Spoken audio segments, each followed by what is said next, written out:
Hello, everybody, and welcome to your post-daily news show for Tuesday, July the 5th. I am John Pollock, along with Mr. Wai Ting. Happy Tuesday, Wai. How are you? Doing well, John. How are you? I'm doing great. People just loving our 20-minute dissection of the F1 British Grand Prix from this past weekend. Can be heard now on Rewind to Raw, so do go check that out. I always enjoy the F1 feedback that we receive, and we conveniently leave it towards the end. But I think that as I started that show off saying how tired I was, I don't think that was the case by the time we got to the end. Oh, it energized us. Absolutely. But It did. we're not here to talk about the F1. We're here to talk about one letter over, everybody. It is G1 season, and we have a very special guest joining us today, the man that will be representing every single person on the side of this microphone when he goes over there for his first G1 tournament.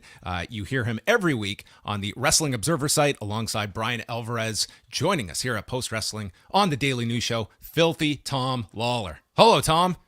Hello, welcome. It is good to be back. It's been quite a while, gentlemen. And I know. Since I've seen you guys, since I've talked to you guys, I've had quite a few years. I have become the strongest for the longest in the history of New Japan Pro Wrestling. And now I get to go enter the G1. Who would have thought years ago when you guys are watching me fumble around backstage doing interviews or falling through a curtain as a shock master that, what is this, 10 years later?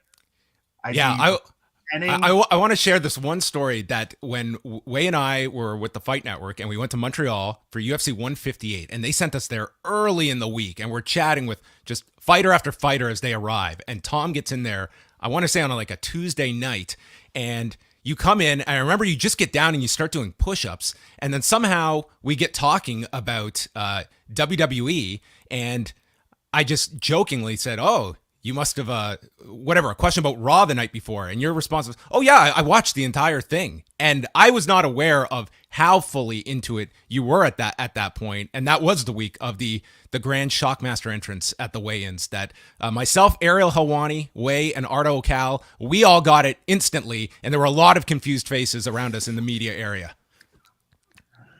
Yeah, I remember Joe Rogan. I mean, he did his best to pretend like he knew what was going on, but I had to give him the Iggy before I went out there, and let him know that the high spot was coming and that he had to get in there. But yeah, I mean, like, people come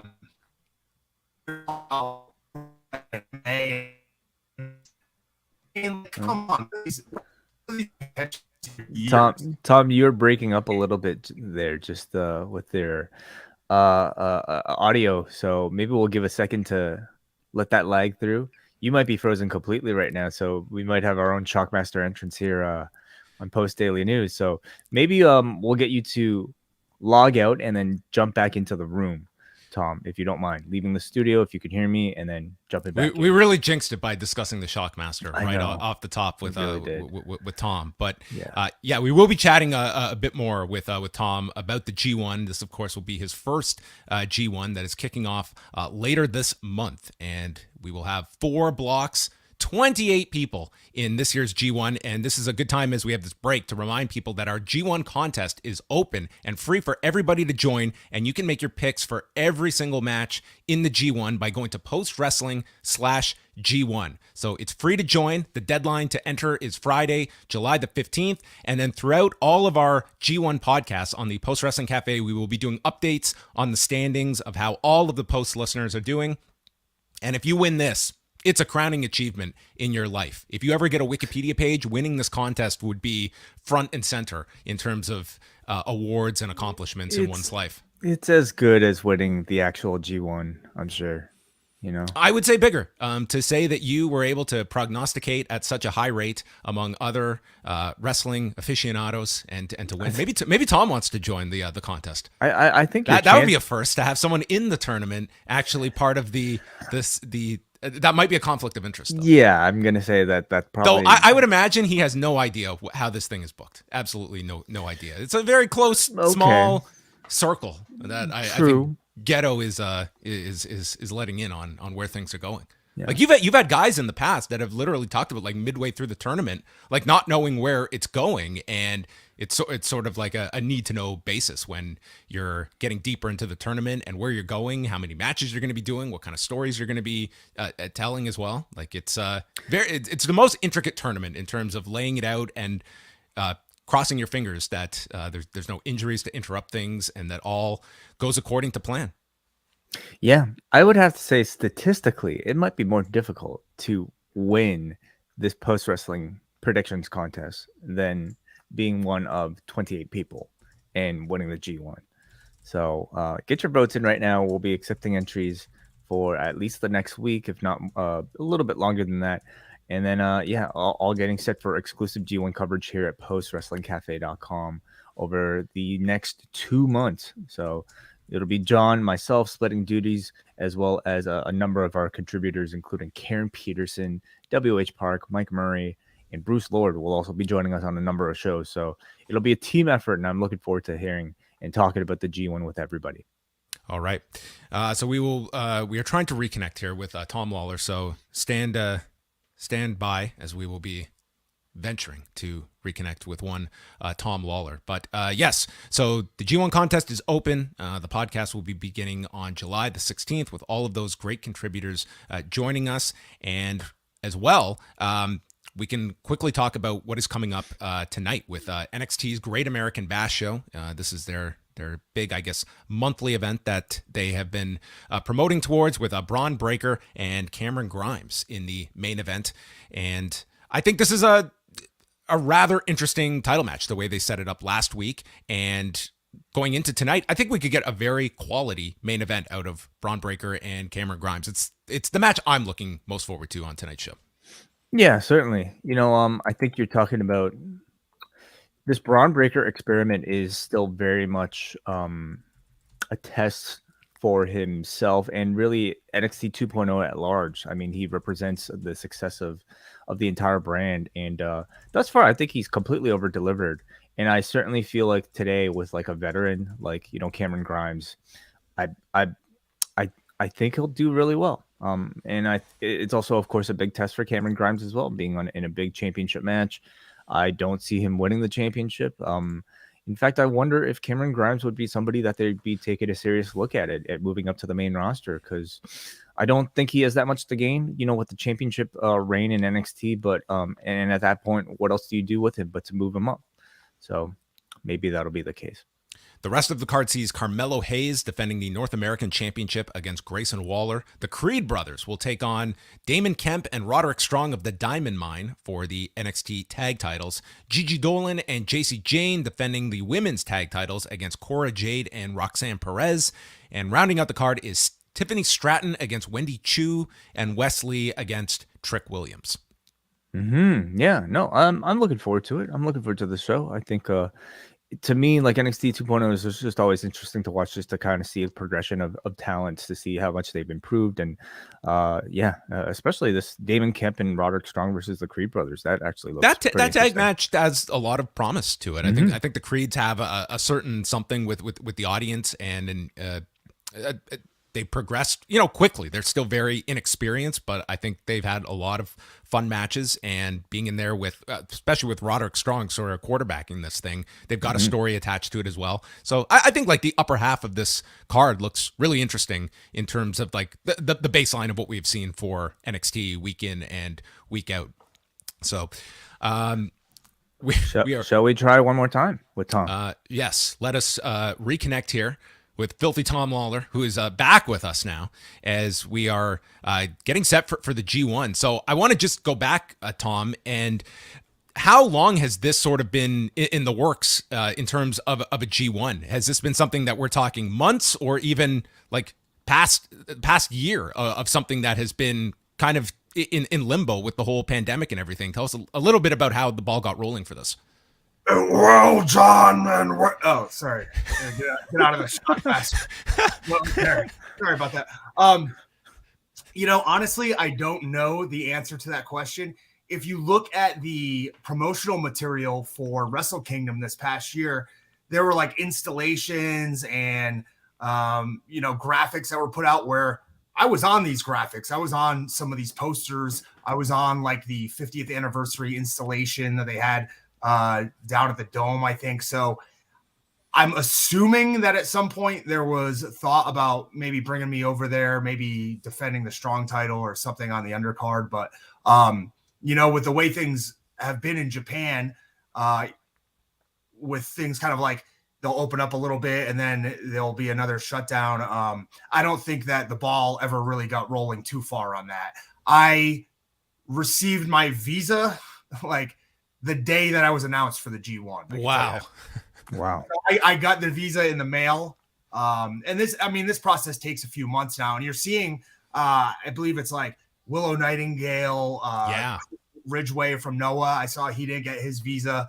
So this isn't like something that we've been able to handle short term. I know I sent all my stuff over during the spring, but there was no guarantee that, I'd be pushed through, that I'd be accepted.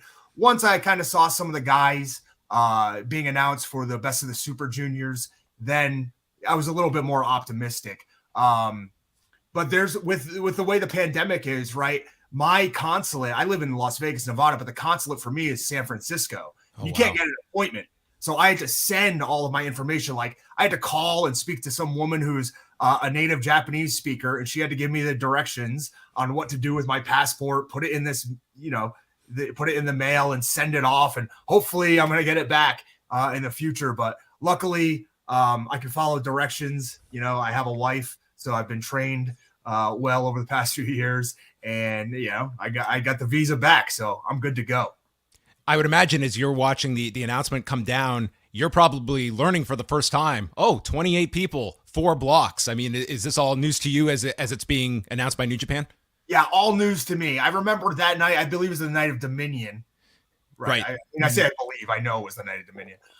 Kevin Kelly and Chris Charlton kept pumping. There's going to be an announcement. There's going to be an announcement. What's the announcement going to be during the show? There's going to be a big announcement, but they never said what it was going to be. And I was hoping that it would be some sort of G1 announcement and that the field would get announced. I was thinking maybe it would be the return of cheering from the crowds. And once they started playing the video package, once they started announcing, 28 men, which was, like I said, that was news to me.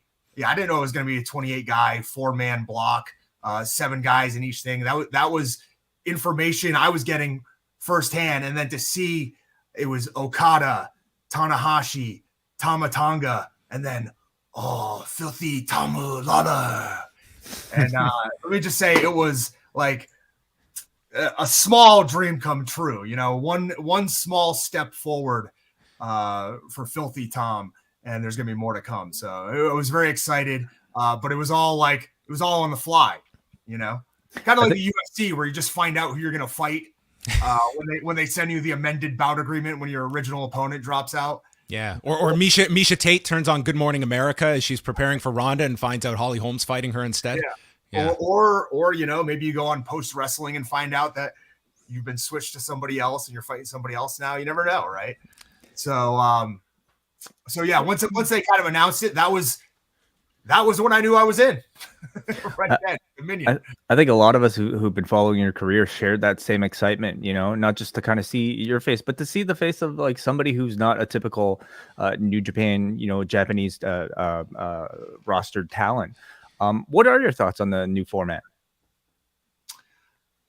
Part of me wishes that I was having more high profile singles matches. I wish that I was having 9 chances to get out there in front of the crowd. Whether it's good or bad, whether I'd like to admit it or not, it seems to me that I'd like to be the center of attention in some way, whether it's during the match or, before, during the entrances, during the press conference. There's something inside of me that wants that. So I wish I was having more high profile singles matches, but I'm not going to complain about the guys that I get to wrestle. A lot of people are going to go like, wrestling Okada, what a big match. It's the biggest match of your life. And I really don't look at matches like that. But that's not a match I was excited about, going into the tournament. It's this match with Toru Yano. I'm going to make him pay for the years and years of abuse that we have had to suffer at his hands, because this guy is a skilled amateur wrestler. He could have been one of the best guys in New Japan, and instead he's been doing this. He's been doing whatever this is, whatever the Toru Yano stuff is for the past 15 years. And, you know, I feel like I am somewhat of a representative of the internet wrestling community, if there is one, right? And all these guys are in trouble. They are going to pay for the sins of their fathers in New Japan. I think you got to save all this for the pre G1 press conference, which I'm looking forward to. Like, do you go all out in a suit for the press conference ahead of time, and then the big photo op on the grass? I have my denim jumper ready to go, so it just depends what other kind of accoutrement I want to add to it. You know, one of the problems, I'll be honest, the thing that I'm not looking forward to the most is going to be the humidity and the heat over there. The Filthy Tom, that's not like, I mean, it's a gimmick, but it's also real life. And I sweat profusely. It's going to be tough to, you know, dress like I want to and go to the nines in my denim. Denim's not exactly the easiest material to breathe in. So I've got to be kind of, you know, choosy with my wardrobe. We talk a little bit about the press conferences and the backstage interviews, and I'm just kind of curious. Are you anticipating a different style when you're backstage in a Korakuen Hall or something, and Japanese press are sometimes talking to you and sometimes not? Has there been any sort of coaching, or do you expect to just kind of be in that moment and to know what to say? You know, no, there's no coaching. One of the things about New Japan is that you are treated like you're an athlete. Yeah. You know what I mean? And I'm like blown away. You'll see guys who sometimes are at the strong tapings or something for the first time. And like, there's not agents running around telling you to look at the hard cam at certain times. You know, we're expected to be professional athletes. And part of that is preparing yourself. You know what I mean? Believe me, I don't know. Should I go grab my book of one-liners that I've got ready to go back there? You know what I mean? Like, as far as I go, I have actually, you know, the UFC does give you a little bit of coaching on things like that. They do give you a little bit of media guidance at the big fighter conferences they have. So I have at least, you know, had that where maybe some of the other guys haven't, but no, there's no one. It's sink or swim. You know what I mean? The guys who are there because they deserve to be there. If you don't deserve to be there, you're not going to make it. That's just how it is, you know? When it comes to just preparing for this for a month, have you changed anything significantly in training for this diet, or is it largely you've just kept, you know, what works for you? Yeah, I've just basically kept going. I'm in this Haas block, but I don't have enough time to gain a bunch of weight. You know what I mean? I don't have time to redo my body composition and get up to like 225. And quite frankly, I don't think that it would benefit me going against some of these guys anyways. I'm going to get thrown around by Lance Archer. Jeff Cobb is going to toss me in the air. Bad Luck Fale is going to slam me on my head. I know these things are going to happen, but they can't do this 10 minutes in. They can't do it 15 minutes in. They can't do it 20 minutes in when it's 100 degrees outside and it's raining and it's 100% humidity. You know what I mean? I've made my living on Strong by outlasting all the other guys. I'm not the strongest guy. I'm not the fastest guy. I'm not the smartest guy. I'd hate to say it. But when it's 15 minutes in and you're gasping for air and you haven't been there before and you're facing a guy who was fighting tooth and nail for the past 20-something years of his life nonstop. I haven't taken a break from competing for 25 years. You know what I mean? Like these guys, it's up to them to last with me. So I've already proven that, you know, physically I know what I'm doing. I'm in great shape all year round. There's no question about that. So I don't feel like I need to change anything. I think these guys need to step up to my level. So, you know, you mentioned the Toru Yano match. Certainly, it's one, honestly, I'm looking forward to as much as the Okada match. But I'm also curious, like, are there any other guys that are on this roster that you might have your eye on to create a very special performance that we may not have seen from you or them before? I look at Jonah, and New Japan put out like an article where they mention each person's kind of key matchup, and I look at Jonah as one of the key matchups because we are both representatives somewhat of Strong, right? I've been there the whole time. He's kind of newer on the scene. And this is going to be our first showdown. You know, it's going to be the first big match between TMDK and Team Filthy. And, you know, perhaps this is where, you know, Strong kind of leads down. Maybe this is the path that we follow on Strong. So this could be the beginning of a beautiful beatdown for Jonah. But we'll see. And there's a lot of other guys that aren't in the block too, you know, like Zack Sabre. Okay. Duh. Like that's a kind of a natural matchup. Great Khan, right? An amateur wrestler. That's another matchup I would love to have. Jeff Cobb, right? I mean, he's in the block.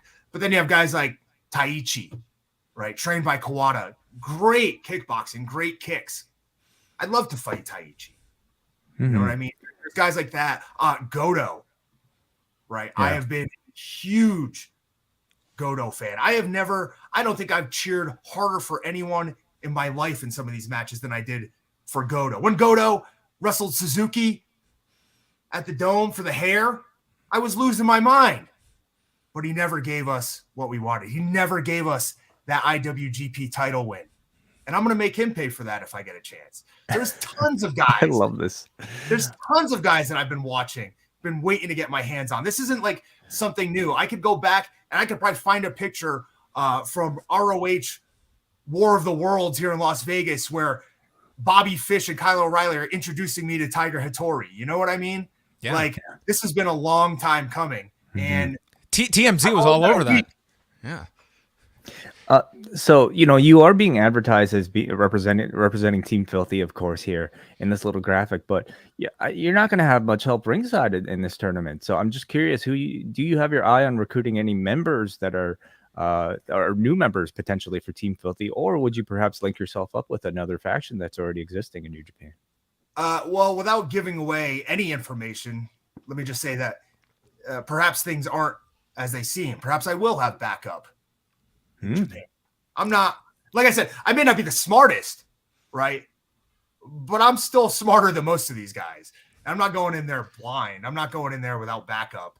Brian Alvarez doesn't have a visa, though. You can squash that, right? He doesn't have a Japanese visa. No, but I did check the dimensions, and I can put him in the bag. You know, getting ready for this chat with you today, I was going back and you announced back in March of 2020 when you signed with the PFL. The day you made this announcement was March 11th of 2020. And that was the day that Rudy Gobert tests positive for COVID and pretty much the world falls apart. Yes. And I'm just curious, going back to that day, what your mindset was in relation to, I know you want to continue with pro wrestling as well, but take me back to that week and sort of how you had forecasted your year. It must have been just, like many people, just total chaos that hit your world. Yeah, well, not only that, but I hadn't fought in like a year and a half. I wasn't really looking to fight when the PFL offered me the spot in the tournament. So, like, I went from, maybe I'll never fight again. Maybe I'll just keep wrestling to, well, holy shit, they're giving me a chance to win $1 million. Like, I'm an idiot if you don't take that. To that same day, after looking at the contract a couple times, and signing it, he tests positive. The next week, they say they're not having a season. You know, it was just like, I didn't know if they'd ever have a season. Eventually they did. So that worked out, luckily. But like it went from, basically I went from having a chance at $1 million to you may just never fight again because now you're under contract with this company. And the other avenue that you're making money in, pro wrestling, pretty much shut down for a few months. Mm-hmm. Now, luckily, due to that, is kind of where New Japan Strong was born from. So I can't like look at the pandemic. I'll be, and I've said this to many people, right? There's a lot of people who went into the pandemic and came out on the other side worse. I am not one of those people. I was very fortunate to be given opportunities, but I also have worked my ass off to be able to take advantage of those opportunities. And it's no surprise to me what happened over the past few years. In 2016, I had my entire life ripped from me, my entire career, right? Everything I had worked for, I was tied to the identity of being a fighter, right? Like this was what I thought about myself. I'm an MMA fighter. I'm a UFC fighter. And then that was taken away from me. I couldn't make money doing that. Not only that, but there's other guys who've been in the same situation who didn't get buried like I did. You got the worst of it, Tom. Like, I know it's a small, response to it, but I mean, history certainly it gains you a ton of sympathy for what you went through, and at the bare minimum, apologies that are owed to you, I think, based on what has happened since. Yeah. And this is in regards to the USADA flagging in 2016. That today, it's just it was just an injustice, really, what happened. Yeah, I mean, I'll never get those years back, and I can confidently say I think Jeff Nowitzki's a piece of shit, and I think the people in charge of USADA are assholes and don't have the best interests of probably anybody but themselves in mind, to be fair. But if I can look at one, a cloud with silver lining that came from that, I was at my very lowest. Like, I was at a point where, like, I'm in the negative of my fucking bank account. You know what I mean? Like, trying to hide this from people in my family so that they don't know.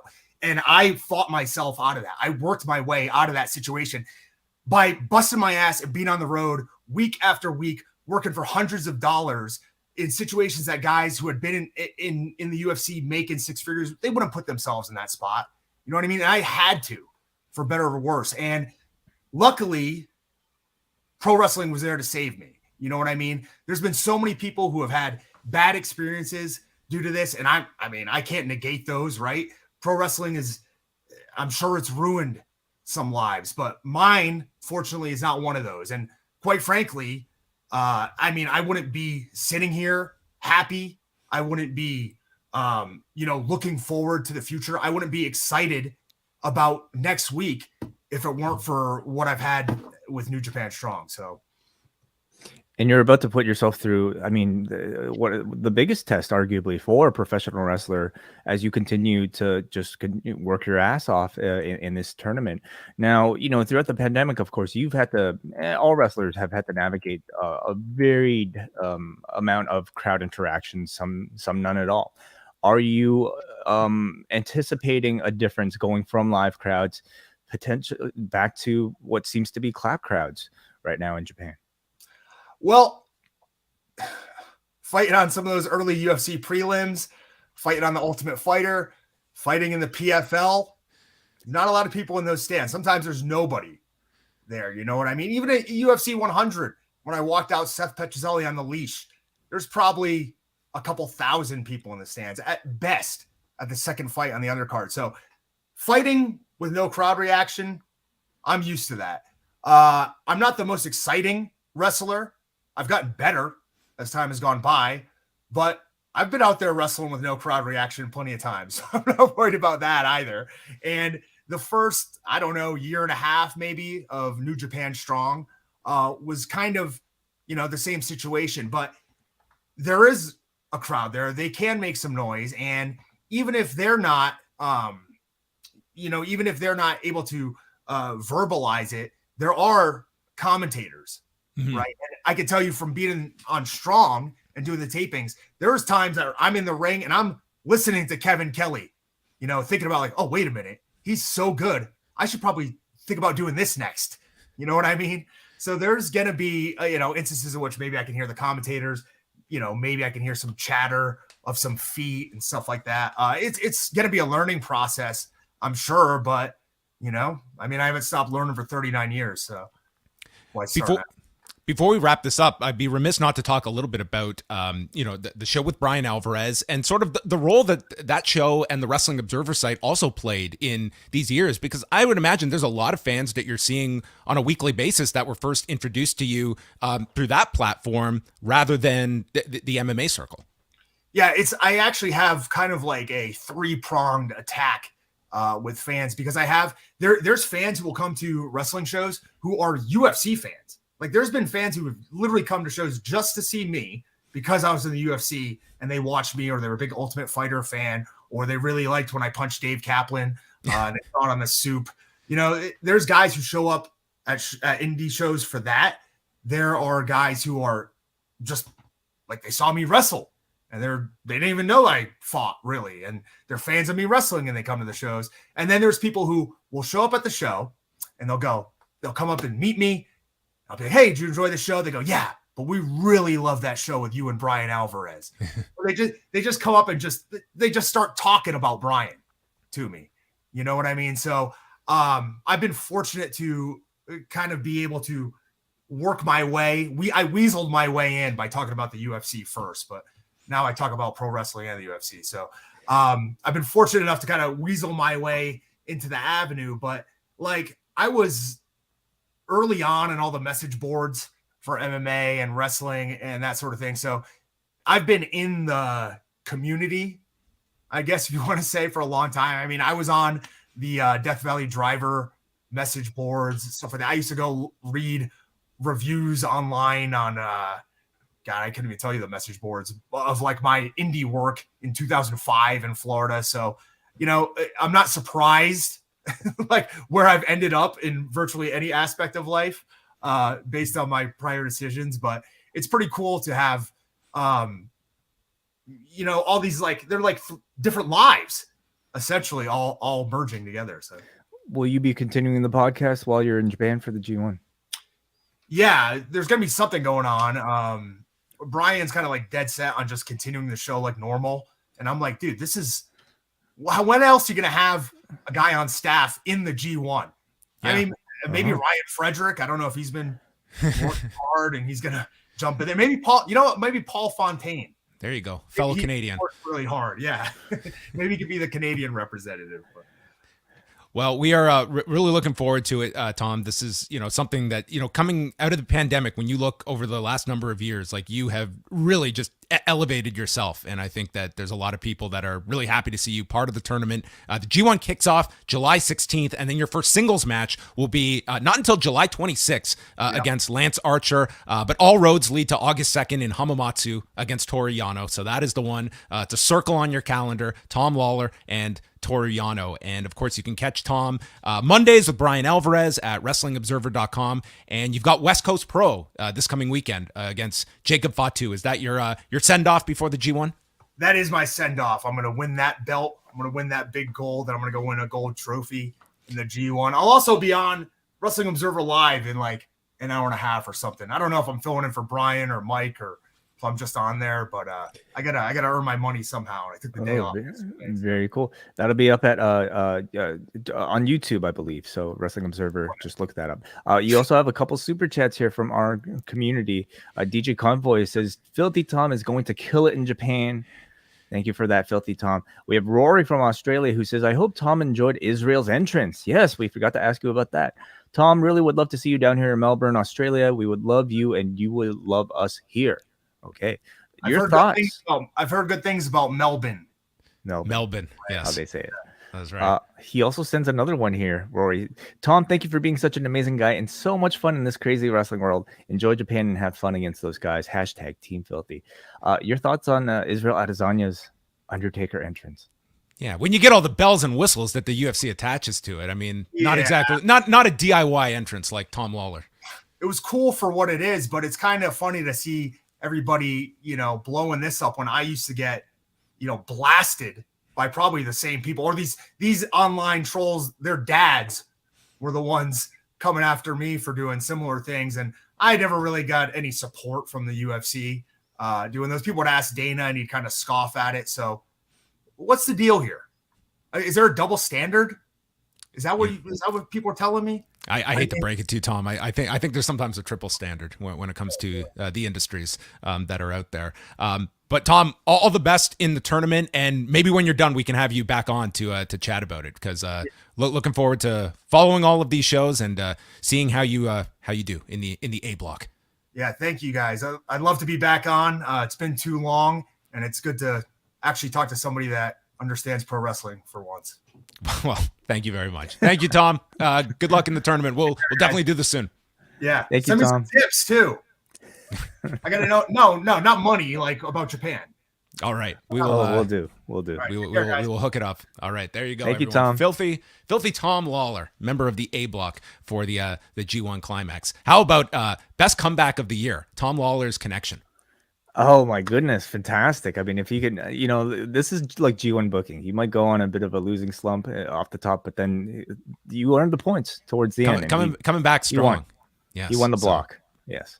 It's quite the block that he's in. I think like there's when you look at Archer, Jonah, Toriano, Bad Luck Fale, Okada, and Jeff Cobb joining Lawlor. Really, we can break this down to team open mouth and closed serious look. And Tom is the swing vote that makes it 4-3. Yeah, I wonder if this is is this a tip off about who might be winning? Is this a setup for I don't know, a never open weight 6-man tag team between the open mouths and the closed mouths? Wow. Yeah. Interesting. I did not notice that. I do see a few of these people eating some grenades, courtesy of one Bad Luck Fale. But we will see. Fale is back in the tournament. And really the only note from today's New Japan show is that there are new open weight 6-man tag champions. The main event today at Korakuen Hall, which was their third night in a row at the building, saw Yoshihashi and Hiroki Goto defeat the House of Torture's Evil, Yujiro, and Sho in 19 minutes and 17 seconds, winning the 6-man tag titles. The same card also had Toru Yano defeating Dick Togo in a dog cage match in 7 minutes and 20 seconds via incarceration, as it's listed here on New Japan's website. So this was in front of, don't have the attendance here, but there you go. He incarcerated Dick Togo. 579 fans at Korakuen Hall, and they ran 3 nights in a row. They did good the first night on Sunday, which was Kushida and Kenta's return, and less so on nights 2 and 3 in the building. But that was their last show today before the G1 starts on the 16th. It actually says incarceration as the finish. I'm not making this stuff up, Way. Wow.